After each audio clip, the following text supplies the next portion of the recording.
Hello friends, welcome back to my channel. मैं हूं साजिदा नफीस और आप देख रहे हैं गॉड इज़ ग्रेट चैनल। खुदावंद के ज़िंदा जलाली और बाबरकत नाम में आपको मेरा दिली सलाम। मेरा ईमान है कि खुदावंद के फजल करम से आप खैरी से होंगे।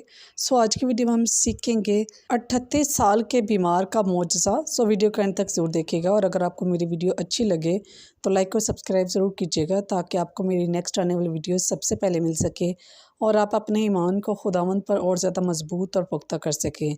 सो चलिए चलकर शुरू करते हैं अपनी वीडियो को और सीखते हैं खुदावंद यीशु मसीह के मौजज़े के हवाले से हमें कलाम मुक़द्दस में क्या दर्स मिलता है।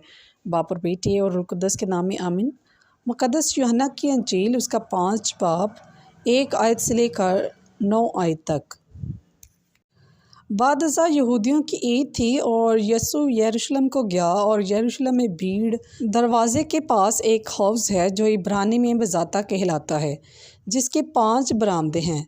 उनमें बहुत से नातवान पड़े थे, अंधे, लंगड़े और शेर मुर्दे, जो पानी के हिलने के मुंतज़िर थे, क्योंकि खुदावंद का एक फ़रिश्ता वक्तन फ़वक्तन हौज़ में उतर कर पानी को हिलाता था।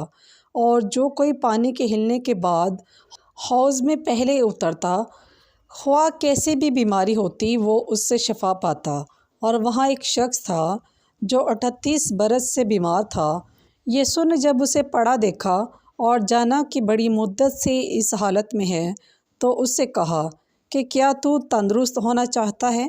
उस बीमार ने उसे जवाब दिया कि ए खुदावंद, मेरे पास कोई आदमी नहीं कि जब ये पानी हिले तो मुझे हौज़ में उतार दे, और जब तक मैं खुद आप पहुँचूँ दूसरा मुझसे पहले उतर पड़ता है।